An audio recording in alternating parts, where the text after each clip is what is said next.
Ladies and gentlemen, this is David Mirikitani with another episode of Weighing In. We are brought to you by Nike Wrestling. Go to athleteps.com for all of your Nike gear. Resolite, the Mat Company, and Pure and Clean Sports. Happy belated Easter to everyone. Hope everyone had a calm weekend, peaceful weekend, and got to spend time with family. Joined today by my adopted family, Mark Ostrander, Grant Turner. Good morning, boys. Good to see you. Morning. Good morning. Let's get into it. Earl Smith, GT, who we love, was kind enough to jump on Thursday with me and talk a little bit about Pac-12. So there was news, which we have talked about off air, needed to happen, where the Pac-12 needed to add teams. So they didn't have a 4-team conference, and the Big 12 didn't have a 14-team conference. So essentially what has happened, let me pull this up so people can see it. And we'll talk a little bit about what this means because there's some layers to this. So the Pac-12 is going to add North Dakota State, South Dakota State, Air Force, Northern Colorado, and then Northern Illinois. Northern Illinois is coming over because of other reasons, football, basketball, whatever. But that takes them from 4, which was Oregon State, Cal Poly, Little Rock, and Bakersfield, to 9. So they don't have a real tournament. They can run that tournament in one day or drag it out over 2 days. For the Big 12, they had 14 teams. They now lose Air Force, Northern Colorado, North Dakota State, South Dakota State, and unless something happens, they lose Cal Baptist, excuse me. So they go to 9 teams. And the MAC loses 1 team, but they still have a good number of teams where they'll have a full bracket. There's a bunch of things that this does, but I got a chance to talk about this last week, so I'll go last. Mark, what are your thoughts on, I guess, the move and how it affects both conferences and existing teams in both conferences as well? Yeah, I think it's interesting, especially in the Pac-12. When you do qualifiers, that should be interesting because South Dakota State's had a pretty good program the last few years. I think they were a little down this year. They didn't probably meet their expectations. North Dakota State always has a couple really good kids that are qualifiers. Until the tournament, obviously. That makes a difference. Air Force, Northern Colorado, again, you drop in a few kids here and there. I don't know enough about Northern Illinois because I haven't really followed them that closely, but they used to have some pretty good athletes come out of there. But it'd be nice to see the Pac-12 having a regular qualifier instead of just 4 teams. It gives guys an opportunity to wrestle back and get a spot if you lose in the semis and you're only qualifying 1. It's kind of hard to really wrestle back. And then you don't have to go to a true second. It's just different. I think it's going to clarify some things a little bit easier with, a full, at least the 8 with the pigtail match, clarifies things a little bit better. GT, what do you think? Well, I think basically this is going back to kind of the previously recognized Western Wrestling Conference with the addition of like kind of the Pac-12 schools, because a lot of the Western Wrestling Conference was back when they had like kind of the Wyoming's, Air Force, Fresno State, the Dakotas, Northern Iowa before Northern Iowa joined the MAC for a brief time. But basically, I think it legitimizes the Pac-12 as another power conference, but when it comes to allocations, I don't know how that's going to work out when it comes to qualification, whether it's like, I don't know. It's going to be kind of in that EIWA or maybe Ivy League qualification where they're bringing maybe 2 to 4 bids. Same thing, kind of like it's going to basically take away from the Big 12 when it comes as a power conference. Because a lot of those schools will have some really, really good and talented kids, but not necessarily maybe the team impact where they're going to go get a team trophy. But you remember back, basically a couple of years ago, Northern Colorado with a national champion. Wyoming had an amazing tournament this past time. South Dakota State had some guys in the finals over the NDSU, when Kish was there, had some really good guys. The Franek Caliendo group. Before that, kind of is now Oklahoma, where he's at currently. And I think Pendleton has had some really good teams.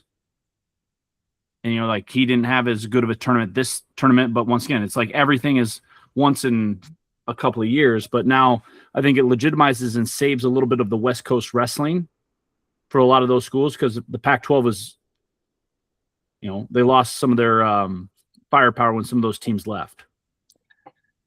Yeah, if we go bigger picture, the Pac-12 got absolutely decimated by what happened with football, right? With like UCLA's women's team just won the NCAA basketball title, and it's hard to remember they're in the Big 10.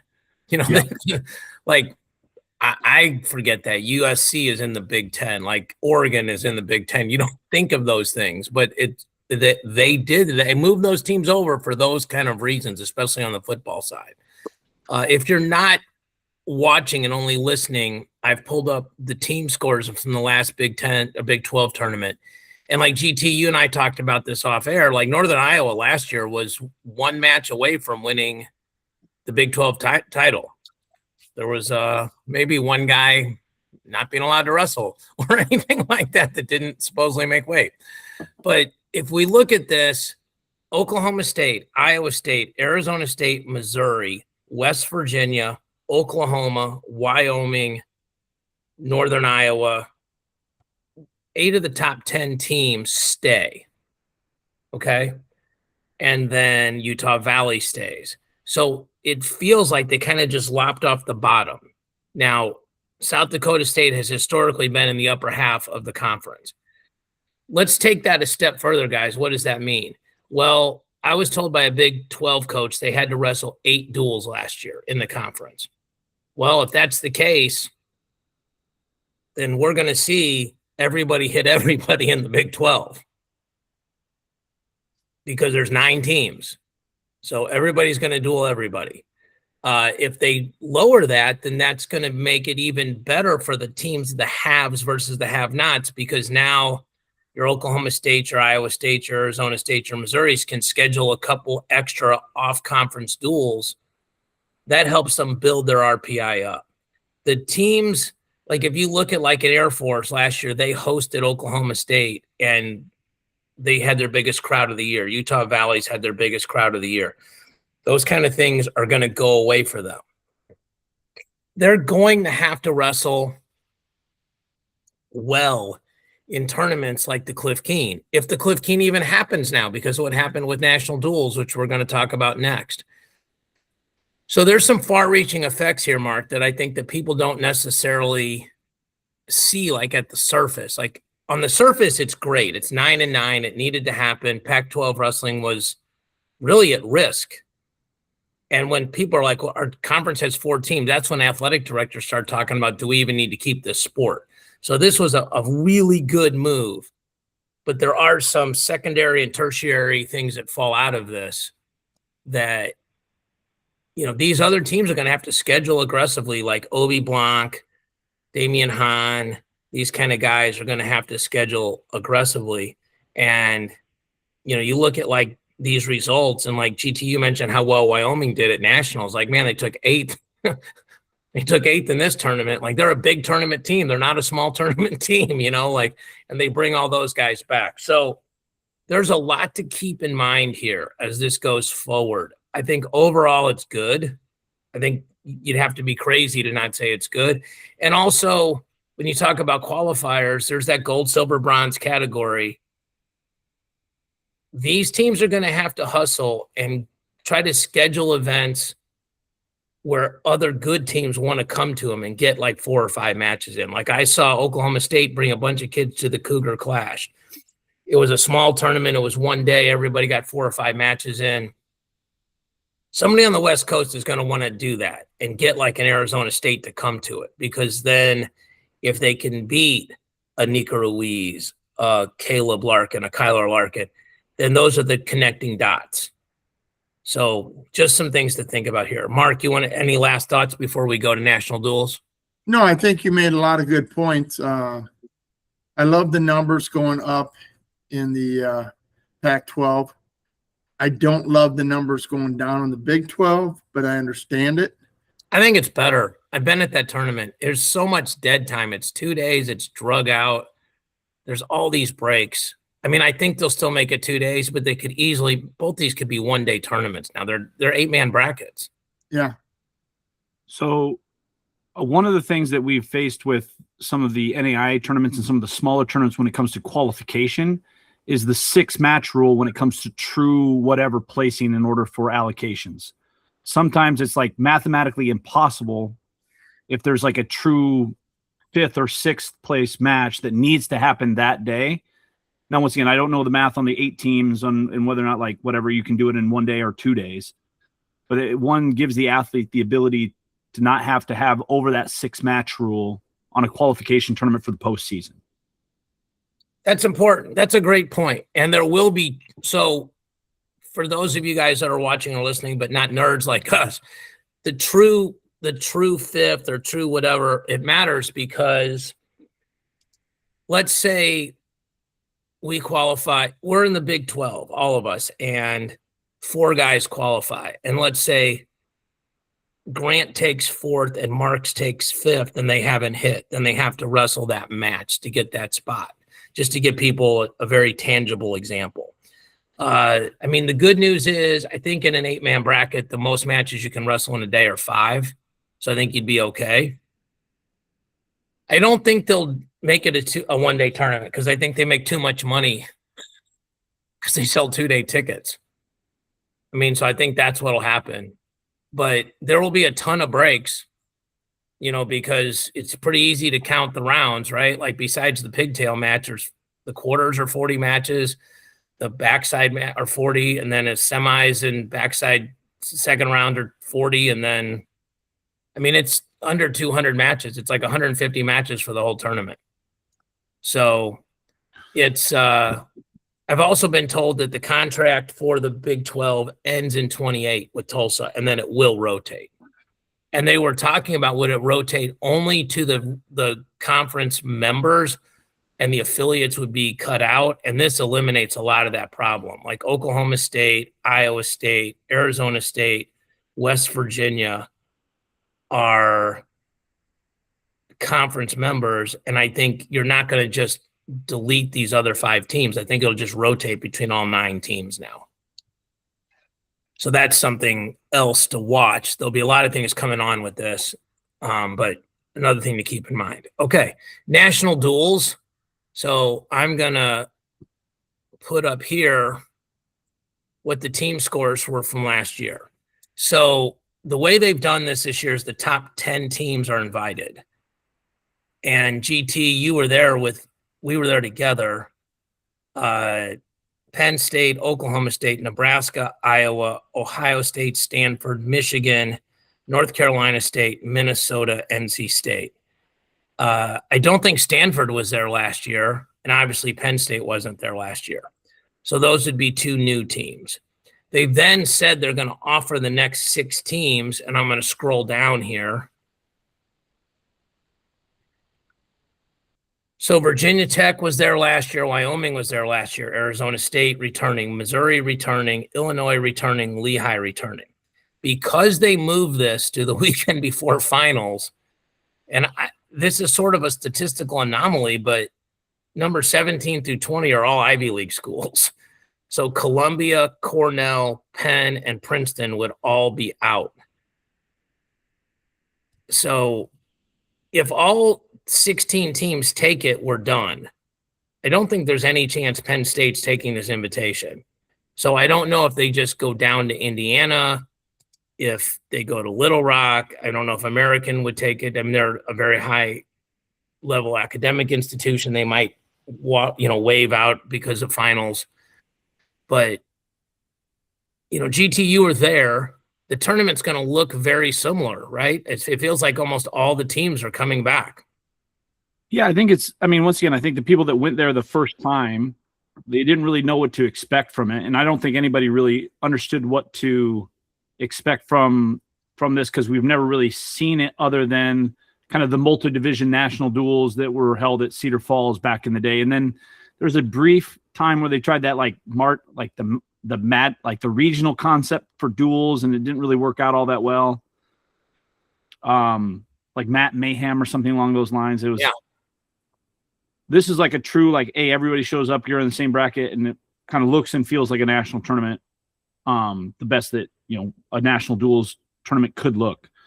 So I think it's going to look a lot of the same. I think the seeding is going to be interesting. I think putting it a little bit, giving some more kids some opportunity to get some more, maybe some more matches under their belt, so they're not coming in and their record is then 0-6 at the national duels, and then they have to dig themselves out of a hole because they had 6 really, really tough matches at duels where they wouldn't necessarily start off the year that way. Now it's going to be in December where they're going to have a little bit more of a runway to get into the season. That's a great point. I'm sorry to interrupt you. That's a fantastic point. Like the Facundos and the Swiderskis of the world, you and I talked about that. Like they're going to have to wrestle for a month to get back to 500, and now they won't have to do that. I'm sorry to interrupt you. That was an awesome. No, that's 100% accurate. Like I think you're 100% right in basically stating that, like, like Drake Ayala was under 500. Like just tough matches. Yeah, there's another one. Tough matches, like just out the gate. It's like, well, who would have thought Drake Ayala would have been 2-5 after the month of November, right? So all of a sudden he's, top 5 athlete in the world. Like it's like the NCAA world. Like he's top 5 guy at crazy weight class, right? So it's like, so I think to your point, I think moving it back a little bit gives these kids a little bit more time. It gives us a little bit more context to see what the teams are going to actually look like. So if Mark is really, really high on some incoming freshmen, he doesn't have to go in there and then all of a sudden it's like, all right, well, Ferrari has McAnally, Sinclair, like his first week, right? So it's like, you never know. Mark, I want to get you on this, but I want to say something about GT's point. The other thing that I hadn't thought about, and GT triggered this, is true freshmen, right? Like you get these 5 dates and maybe you don't want to throw them right into the fire, right? Like this was the fryer or the frying pan, depending on how you want to look at it, Grant. We were there for it. Mark, I know you were watching. So now they get a couple duels in, you see where they are. Like I think about like a Mendoza, like he, they thought he was going to go 41. He was struggling to make 49. He actually wrestled 57 in that meet. Now with these true freshmen, you can wrestle them in a duel or two. You can work backwards. The other thing that I wanted to mention, Mark, and then I'll get out of the way, is I think if you're going to this meet, you would very much like to not hit all the teams in your conference. Like Virginia Tech wrestled North Carolina State here. I think Minnesota had to wrestle Virginia Tech twice in the same tournament, like on the front and then for 5th.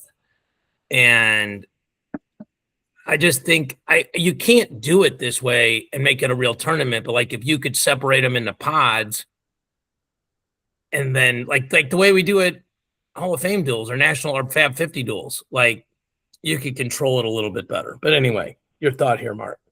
Yeah, I think, just little things kind of stick out. I really enjoyed the national duels last year. I thought it was great to watch these teams bring their big guns and wrestle the other big guns. I understand that some people records weren't as impressive starting the year out as, they would think. But I think in the long run, it was very entertaining for the fans, and the people got to see some really quality matches early in the year, which we've kind of missed in the past because not everybody wrestles top tier competition during the year.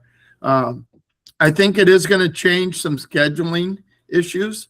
Massively. I don't think, for example, I would say right now, if this tournament was held next week, I think you might see Oklahoma State as the number 1 seed at the national duels.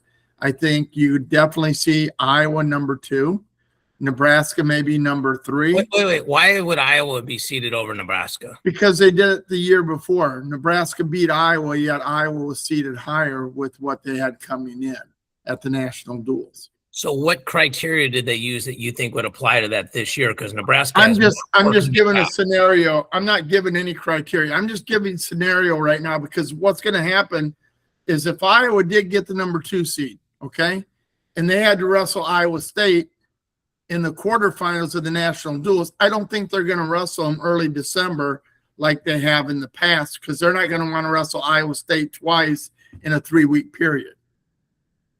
So I think that's going to be some of the things that these schools are going to have to figure out in the long run when they're going to have their duels with their competition. That's a big duel for the University of Iowa and Iowa State. Do you want to wrestle that team twice in a 2-week period, 3-week period? I don't think they will. So I agree with you. I also think, so how soon are they going to finalize the field, right? And then how soon are they going to seed it? And I think the answer is after the portal closes to both. Okay, like a very obvious one is Stanford, right? Like their whole freaking team is in the portal right now, right? Except Hayden Valencia. Yeah. So but it doesn't mean they're all leaving, right? Like they might all come back. But first of all, tip of the cap to Stanford and Chris Ayers and Sean Gray and Hayden Hidley, and the staff and the kids. Okay, awesome tournament, especially for a super elite school academically. And they can't recruit depth. Like they have to, their picks have to hit and they have to stay healthy. Okay. Mm-hmm. Having said that, if you take Nico Provo off that team, if you take Tyler Knox off that team, if I know Lorenzo Norman and Hunter Garbin didn't wrestle, but if they come, you take those guys off the team and you take a couple other guys off the team that are like, that's not a top 10 team anymore. No. If they all stay and you add Garvin and Lorenzo Norman back, they're the team that everybody's going to root for this year. Like, hey, man, I hope all those guys stay healthy. And they'd have a good, really, really good dual meet team. Yes. Agreed. If they can space them all out, right? So they could really be good. I mean, because they're good at 197 with the freshmen. They'd be really good at like 7-8 weights, where you'd expect them to win 80% of their matches at 7 or 8 weights. And that's how you win a duel. So I think after the portal, I think this is where it gets tricky, right? And Mark, you said last year to the pod that Willie did about this, like where he was on the seating committee. And you can't just go off of this, right? Like, we know who Penn State loses Levi Haynes. Oklahoma State loses Doucette. Like Nebraska loses Ferrari. I don't know who else they lose. I don't know. I did the thing with Earl last week, but they lose 49, right? They lose Lamer. Okay. And they lose Hardy. So they lose 3 guys, but they have Cade Ziola in the wings, but Cade Ziola hasn't proven he's an All-American yet. True. So how do you measure all these, right? Like you have to make some extrapolation. Like I think Cade Ziola would have been a round of 12 or 16 guy this year. That doesn't mean I'm right. It's just what I think. Yep. So they're going to have to do these things, right? And like Iowa State, just fell apart physically, like not like Zerbin with the concussion, Rocky with the knee, you kind of go through, Frost with the injury and not making weight. You take those 3 guys out, that's 30 points. Like they're right there with Iowa for 4th place. And you got to remember, they did not wrestle in this event last year. And we had talked many times about they might have been in the finals because they beat Iowa in the duel early in the year. They looked really good starting the year out. Their lineup was really strong. They would have been in the finals in November. They would not have been in the finals in February, but you're 100% right. They would have been. I said that, yes. Yeah. So, I mean, they're going to have to go through and see what the lineups look like, and they're going to have to they want to put these teams in where it's competitive, but you also got to say, well, to get in, you got in by what happened last year, but what does your team look like this year? So let's kind of break it down where we project these kids being. And I think that's the only way you can actually do it. Yeah. It's complicated, GT, I know Mark and I are way more nerdy about these rankings and seedings and stuff, but I think you will give us that it's important, especially in a process like this, to try to accurately project where these kids would be ranked at the beginning of the season, because then that's how you're going to choose who's in it and choose seeds of the teams. So well, you're gonna have 7 weeks versus 2 weeks of season. right, but you're going to have to seed it way before then. Not necessarily. Why would you need to seed it before then? That's okay. That's a great argument. I was going to say you have to seed it way before then because, like Mark said, well, we want to know if we're scheduling these teams because we want to know if we're going to draw them first round or not. But clearly, the national duels don't care about that. So they could just seed them. They could do like what we did at Hall of Fame duels and just seed it the week before based on the whole season's results. Yeah, I mean, Yeah. Once again, like if you want to be part of the event, like there's going to be some. Now, if you want to go to a national duels format like the Maui Invitational, where there's only 10 guys that go, and like you're going to play in a pool scenario where you're going to get 3 for sure, and then you go into a bracket, and it's like, well, then after that, it's like whatever. But like, that's some little kid stuff.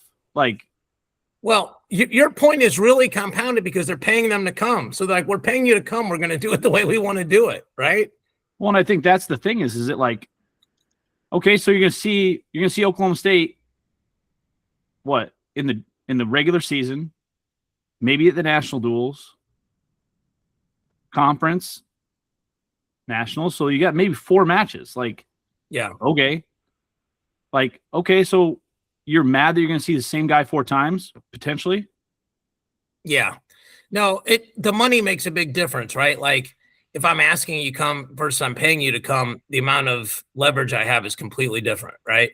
So, they're paying for everything. There's prize money, like I think like Little Rock went 0-2, but the money covered it. Like Arizona State told me they still lost money coming, but they lost less.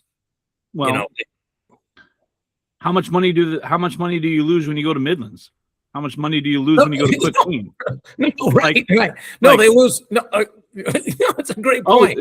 Oh, we're supposed to make money going to tournaments? I've been in the wrong profession for so long. What are we talking about? Like, I'm going to lose money going to the National Dual Invitational? You guys are out of your mind. No, it's a great point because you're an NAI guy and we're JUCO guys and we're used to like, it's going to cost us something, right? Yeah, for sure. I think it's really interesting how this will shake out. I also think the date change is massive, GT, for the points you made, but also like Cliff Keen. GT, maybe we start the Nike tournament and in the beginning of November. Like something like that. They need to move this, or like that tournament's not going to survive the week before this because the top 15 teams are not going to go. They're not going to back-to-back this. Like Mark's right. Iowa doesn't even want to wrestle Iowa State and probably vice versa, like 7 days from this. Like they want to wrestle, I don't want to be insulting. Let's just say a 50th ranked team. So I'm not being rude. Okay. So I'm not going to name that team, but they want to wrestle that kind of team. They don't want to run the gauntlet of Cliff Keen, which is the deepest individual tournament in the country by far. It's also, we've talked about this, but this thing is now 2 to 3 weeks from Soldier Salute, Midlands, and Scuffle. So they plopped this thing right where it kind of screws up all these tournaments. And they plopped it on Ironman weekend. And they did this to try to pressure Penn State. And it's just not, I doubt it's going to happen. I really, really doubt it's going to happen.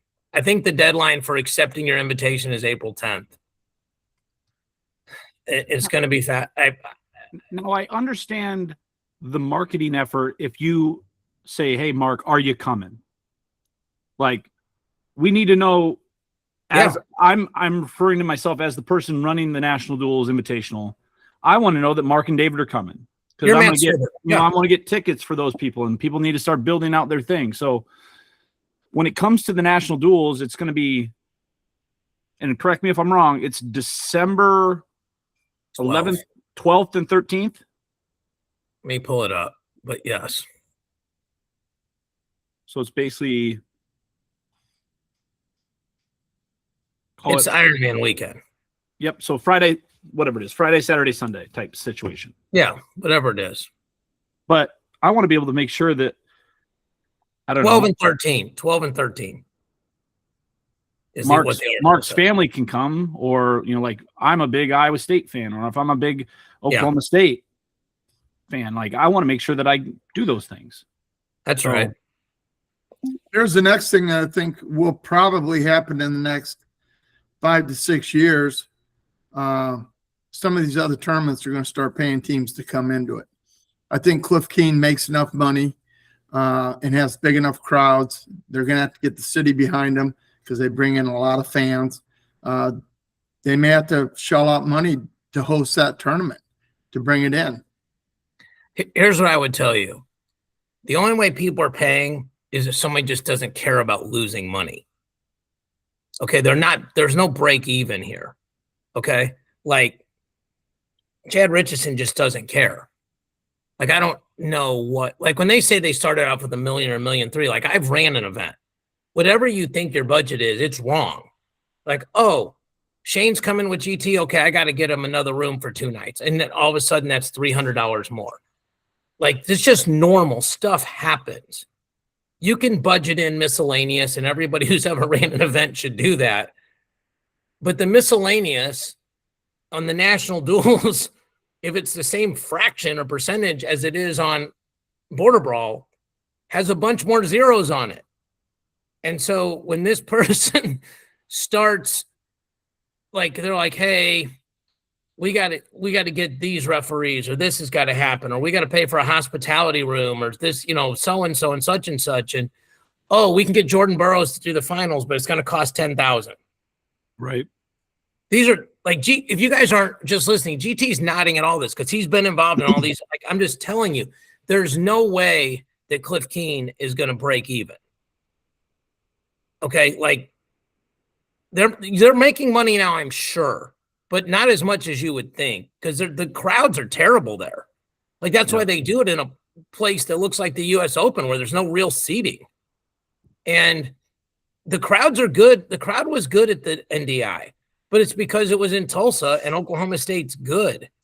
But even if you sold 5,000 tickets, 2 days, 10,000 tickets, and even if you sold them for, I don't know, $50 a piece, that's $500,000, you're still in the hole. Like, you're already in the hole, and you don't get the concessions. And I mean, like, that guy's losing over $1 million. I promise you. So unless Tom Keene and company decide they want to lose $1 million a year, they're not going to do that. The only way that's going to change, Mark, is if somebody just says, I don't care. I just want a tax write-off to support wrestling. And that might happen, but it's not going to be based on profitability, because I've run enough of these events, and I will very quickly explain, like, the way the nationals work is a city bids on it, and they give the NCAA like $5 million, and then they have to outkick the coverage, and people go, oh, well, you can sell 18,000 tickets. The average ticket was $400. That's 7.2. You're already 2.2 to the good. Like, well, okay, you haven't rented the arena. You haven't done anything else. The reason why, for example, Tulsa did it is because they make a super small fractional amount of money on every hotel tab, restaurant, and bar tab in the area. And the way their sports commission looks at it is, if we break even, it's worth it because people will come back to Tulsa. Like, the guy gave me the peek behind the curtain. That's how it works. So people are just going to have to look at money differently than like the three of us do. We're like, well, if I make X, I need to spend X minus something, so I'm not in debt. They're just not going to care. The people that are going to do that are not going to care. Like, that's just the only way it works. So I am interested on who the 16th team is going to be, though, because if we say it's numbers 2 through 16, that's 15 teams. We know 17 through 20 are out. We're assuming 1 is out. Indiana, their only guy that placed graduated. Little Rock. Is Stephen Little back? Do we know? As far as I know, he is. Okay. Well, he was a multiple-time All-American. I just thought he might have been a senior. West Virginia is actually pretty good. I mean, but it's going to be interesting. It would have been nice if OU was 20th instead of 30th, because, I mean, that would juice the gate severely. And then, if you look at like a North Carolina or Northern Iowa, North Carolina especially might be very active in the portal, and that could change some things. So, Mark, I will put you on the spot here. If you could pick the last team, who would you want it to be and why? Probably West Virginia, because I do think they have some pretty talented kids on the team, and they're up-and-coming program, and they compete hard. I mean, I would like to see them in it. Plus, it's I'd like to get away from another Big 10 school getting into it. I think, Big 12 school would be nice, another Big 12 school, because there's only going to be like 4 of them in it. So, yeah. GT? As far as the last team to get in? Yeah. I mean, I like the idea of getting maybe OU in. Yeah, makes sense. Just local bias. I mean, that, like, once again, Oklahoma State in. I know that maybe some recency bias that, like, they've hit the portal pretty hard and got some good transfers and some JUCO kids to commit to OU, which I think that their team will look a lot better. But I just, once again, I like also the proud program of Oklahoma coming back a little bit more. That is a program that we need to succeed, as it's in the SEC. So yeah, I'd like to see them in there. I wouldn't mind seeing Rob Cole walking around. I certainly wouldn't mind seeing Doug Schwab walking around. Yeah. And I think there's a chance Little Rock would come if they just based it on returning points down there, because I think they return basically everybody, and they would certainly pass Indiana. How about Navy? It'd be nice to see a military school be there representing the military. Navy or Air Force, right? Yep. Yeah. Yeah. Well, I was going to say that. I think you guys know my bias. So, yeah. So I think, all those are interesting options. Well, we should know in the next maybe week, right? Like, if Penn State's gonna, I mean, I you could knock me over with a feather if they opt in, but I would be very interested to see how this all shakes out. So, Earl and I went through his article, just so you know, about returning teams, and it really, like, at the top, it makes a lot of sense, guys, right? Like, Penn State brings back everybody but Levi. Oklahoma State brings back everybody but Doucette. They bring in the pride of Fort Dodge and Drayshawn Ross, who feels like he's an impact guy. Penn State obviously has Ono, and they have options at 74. They can go Henkel, they can go Jaden James, they can bump up Duke, they can bump up Messenbrink, they can bump up Kasak. Like, it's an abundance of riches there. So, but some of these other teams, like Iowa State, heavily hit. I mean, now, to be fair, the points they scored, they didn't really get any meaningful points from Zurban or Rocky because of injuries. So the portal's massive. So we got like 15 minutes left. Let's talk about the portal.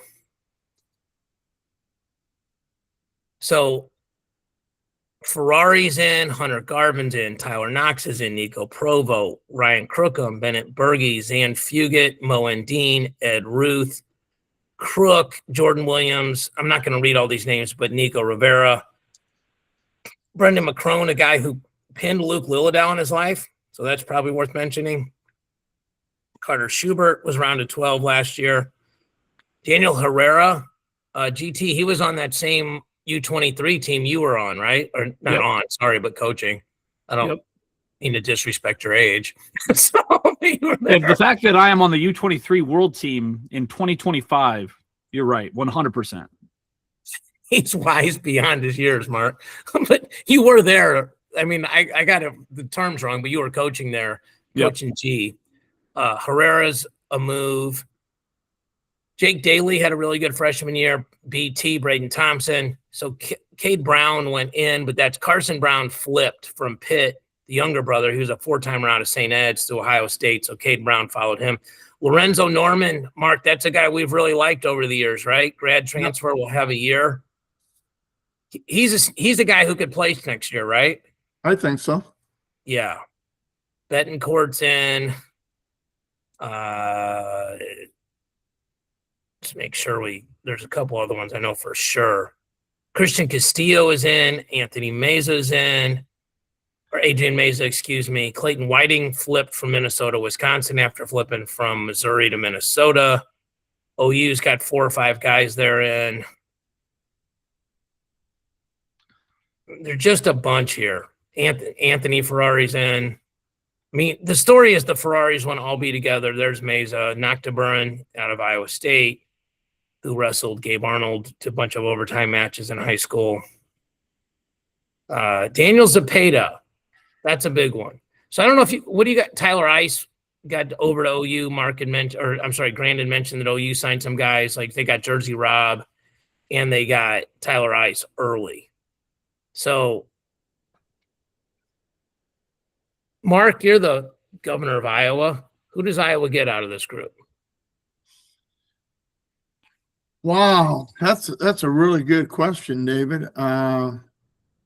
Well, where are their needs at? I think 25. I think they have a young guy coming out. They have DeLuca, so yeah, I think he'll stay. Okay.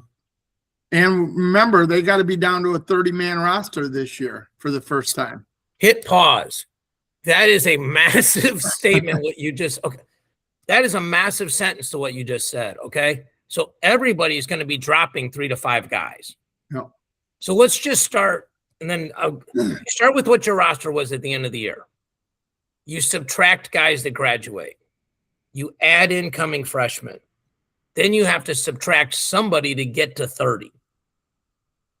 Then every guy you portal in, someone has to go. So you keep doing this. I'm going to pull up a very interesting example. So go ahead. So I think Iowa needs help at 33. I think it's already been said that Crookham came in to visit the University of Iowa. I think that would be your number one go-to guy. Without a doubt, I think he's a must for the University of Iowa to get him in there and in that room. 41, you got a guy that was in the round of 12 coming back as far as we know. 49, you have a returning All-American. 57 is unknown. I think a Cardenas from Stanford would be a really good fit right there. Or the kid from North Carolina State, I think would be an excellent pickup at 57 for the University of Iowa. 65,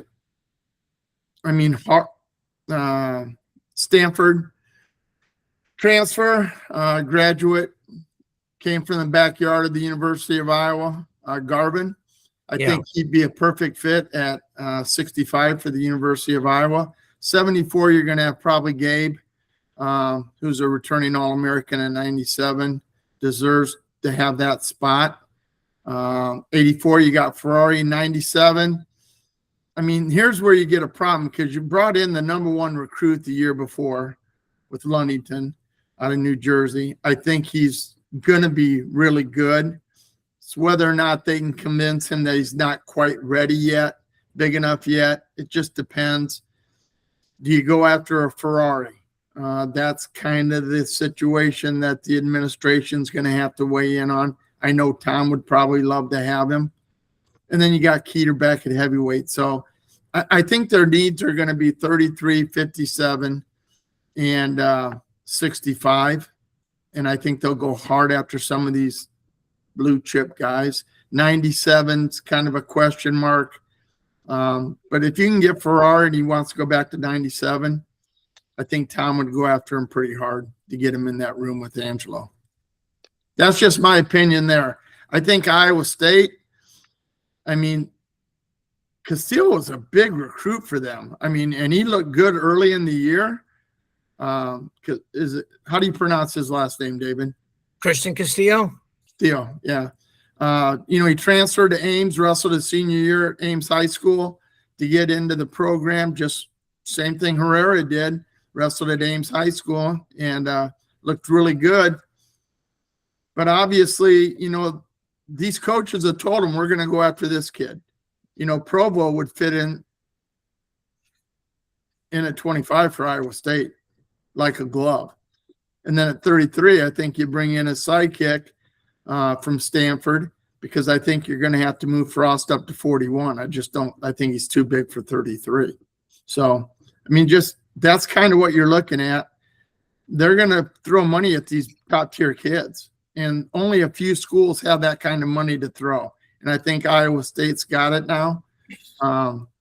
It's super interesting, like in our group chat, right? Like we'll say, like, whichever one of us sees it first, like, hey, so-and-so's in the portal. And then it's like, who?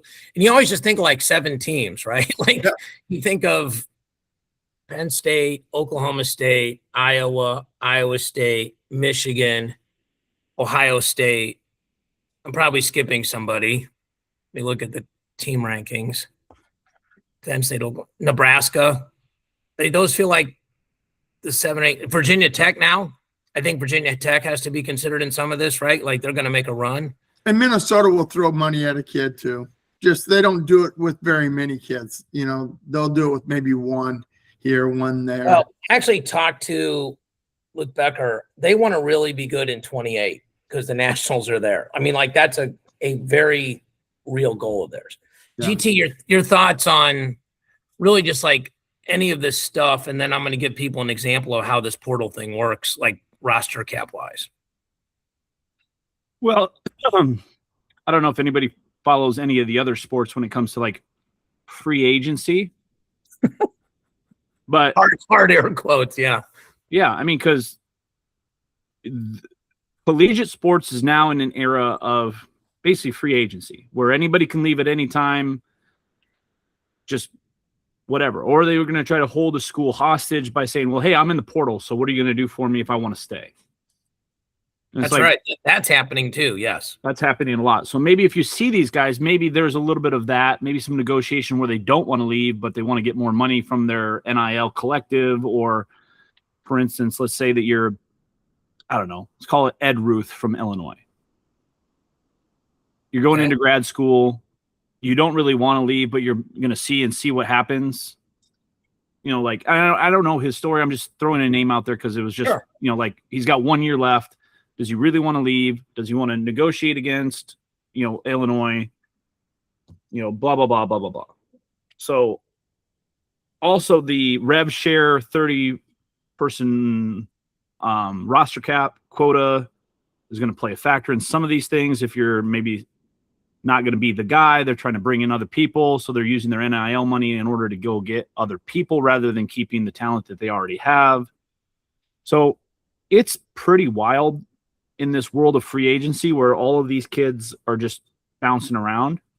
And I say that in the gist of like, it wasn't like that before. And now it's kind of getting rampant where, once again, you think about this in general, like let's say Tyler Knox, he's a 2-time All-American for Stanford. Do you think he's unhappy there, or if he's not having the same results? Do you think that he, was he like, I probably should have got 3rd and 4th rather than 6th and 8th? That's such a good point. Because if you're Tyler Knox, you picked your school for academics first, right? Like, I don't care how much these state universities say we're just as good as everybody in the country. You graduate from Stanford, that's different than if you graduate from State U. And I'm not going to say we'll say Alaska State University, since we're not insulting anybody, okay, or Hawaii State University. It's just not the same. Like, you have a Stanford degree, it's a big deal. So it's interesting. I talked to somebody about the Stanford situation, and somebody said a bunch of those kids are just testing the waters. They're trying to see what they're worth, which is the only way they can do it. Here's what's crazy. They have to go in the portal to show integrity. Like, the way to do it without integrity is to just work these back channels. So they actually have to kind of do what looks scummy on the surface to do things the right way. And they may go into the coach and go, Coach, I don't really want to leave, but somebody said I'm worth $400,000 and I graduated from Stanford, so I'm smart enough to know how that would change my life. So I have to see if I'm worth $400,000. Like, that's a real conversation that may be happening. I looked at Oklahoma State's roster, guys, to give people an example, because they're kind of the hot team everybody's talking about. They had 29 on their roster, okay?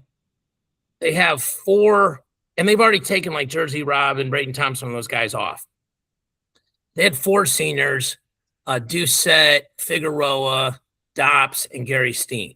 So that takes them to 25. They've signed 5 kids: Trayshawn Ross, Jordan Rainey, Jaden Rainey, Rockland Zinklin, Mikey White. So they're 30. So they're 30 right now. So if they get anybody in the portal, somebody has to go. And here's what's really, really raw about that. Like, if they sign a guy in the portal on April 30th and they go, hey, David Mirikitani, you're off the team, I can't go in the portal. The portal closed. So you're going to see some things, and then I don't even know how that works. If you're cut, how does that work? Like, the silence on this call is about that is really, really interesting, because between the 3 of us, we usually have a pretty good idea. But that's a very real thing that's going to happen to these kids. And some of these kids are good. They're not Sergio Vega, Jax Forrest, true freshman good. And most of them are good human beings who deserve to be treated with full disclosure. At the same time, we've all coached, and you're like, well, I don't want to let so-and-so go until I know I've got this other guy, right? Because like, somebody was telling me the other day, well, here's what Oklahoma State could do to redshirt all these guys and stack them all up so nobody loses any eligibility. I'm like, you ain't getting paid $1 million a year to redshirt guys. You're getting paid $1 million a year and climbing, plus all the extras, plus all the NIL money to beat Penn State. They're rolling these cats out as fast as they can. Like, if Sergio Vega goes to 49, Casey Swiderski and Tegan Jamison have to make a decision, but I don't care who beats them, him in a wrestle off. We've all coached. Doesn't matter what happens to Sergio Vega in a wrestle off. He didn't give up a takedown in any real match this year. He beat a guy that was top 3 in the Hodge. Like, I don't care if David Mirikitani knows how to beat him in practice. That means nothing. That means absolutely nothing. Would you agree with that, Mark? You're the guy. 100%. So he's got a spot. If they move Jax to 41, which has to happen in either this year or next year. Okay, so now Ronnie Ramirez goes 33 if they do that, okay? Well, that means if that happens, Tegan Jamison's out of a spot. Casey Swiderski's out of a spot. Landon Robideau's not going anywhere. He's too short to go to 65. You're not going to bump Lockett. Everybody and their uncle would want him. It doesn't matter how he did at Nationals this year. Like, you can go through this at a lot of schools, at least probably 3 or 4 schools that are just stacked on stacked on stacked. And that's why people are waiting. Like, people don't have to sign by April 30th. They have to be in the portal by April 30th. Just so people understand that. So this thing is far from over, but you guys both made some points that I hadn't even thought of, and I love doing this stuff, but like roster cap, big thing that I think Mark said, GT, what you said about getting matches earlier in the year so we're not leaving national duels 1-4 or 0-5. Like, I think Facundo had that absolutely brutal schedule where he had to wrestle like Simon Ruiz and Kennedy and Minto and basically everybody but Levi Haynes in the first tournament of the year. And you're a really good kid that's never had the chance to start. Like, that's freaking hard. So it will be interesting to see if they move CKLV. I really hope they do. I love watching that tournament. Like, I hope they figure out a way to get it to November and kids come. And that's hard too, though, right? Because you're going to end up 0-2. Some guys are going to end up 0-2 or 1-2 or 2-4 or 2-3 if you take 8th, something like that. 3, like you just, and you could take more losses. It's just the format of the tournament where you can only lose 2 or 3, where with duels, you can just take more losses. So there's going to be a lot more to this. GT, we're creeping up on Vegas. Like today's the 7th. So we will spend a lot of time talking about the US Open. So I know you'll be ready for that, but like who's sitting, who's not sitting. And there's some very interesting ones where Spencer Lee's not sitting and Real Woods is sitting. Like Zahid is sitting. David Carr's not, had unbelievably difficult draw. Wrestled great. Like, I know he's a Nike athlete. You probably had to be pretty proud of him. He took 5th. And that just, in our system, that makes him the number 1 seed at the US Open. Yeah, it's pretty. I mean, you're going to start to see USA Wrestling is going to start posting who's declared their spot. Like whatever it is, let's say Blades, I think, has already accepted her role into Final X. I think Kylie Welker has, put her name. Helen just did while we were on the air. Yeah. Yep. And then Helen, of course. But once again, I think there's some of those things where, if you go look at some of those weight classes, it's going to be bananas. Yeah. 70, sure. 74 right off the top of my head, 65 again. Because once again, Real Woods, he's sitting like he's world medalist. The amount of good you do by doing that, that's like when Jax almost beat Ugia, right? Like his knee didn't touch, right? Like now he's got to go through the whole bracket. Like if you get one knee touches the mat, you now get to sit. And now even the non-nerds like me, GT, are like, okay, the Olympics aren't that far away. Now they can see it, right? Like they're not looking at it at the end of 24, but like, oh, it's 26. So these guys that make the men and women that make the team in 26 and go medal are now in Final X for 27, which then puts you in the catbird seat to be in the Final X of Olympic trials. This is a massive year for these athletes. Yes, I think the second year in the Olympic quad really sets the tone for what's going to happen for the year prior for a lot of the athletes, specifically like, hey, you do well in 26. Once again, you've mentioned it. You're in the Final X category, or like you're the world team member, so you get a lot of benefits. You get to go to the Pan Ams. You get to do all these other things. So really the 26 and more than likely the 27 is the most highly anticipated world championship and trials process heading into the Olympic Games. A lot of U.S.-centric tournaments heading this way, with the Worlds being in 27, Olympics in 28. The both in the United States, right? Like you're saying. Yeah, all of them are going to be here. So it's going to be a great quad for wrestling in the United States, with also upcoming here in the next month is Senior Pan Ams in Coralville, Iowa. So the Pan Ams are coming to the United States for the first time in a long time. So the Senior Pan Ams will be here at the MediaCom Extreme Center, which has held a lot of the international tournaments. Yeah. So World Cup was there. I was wearing my World Cup jacket. Yep. World Cup was there. We've had the US Open there during COVID type situation. So, there's no COVID. There was no COVID in Iowa or Oklahoma, just so people know. No, a lot of people got a cold. Yeah, exactly. Yeah. Yeah. So there'll be a lot to talk about this month, like Grant is saying, right? Like we go into, and there's also like the girls showcase and the U20s and like all these U17s. And if you're a college wrestling fan, especially on the men's side, you need to be watching these U17s and U20s. Like these kids, like Mark, I know you've come over to really understanding the value of watching these freestyle, at least the results more. And we appreciate it. Like we appreciate your flexibility on this. And I'm not teasing you, because like you can see like, oh, this kid did really well here. And he didn't just leg lace everyone. He's probably going to be pretty good at wrestling in college. So, okay.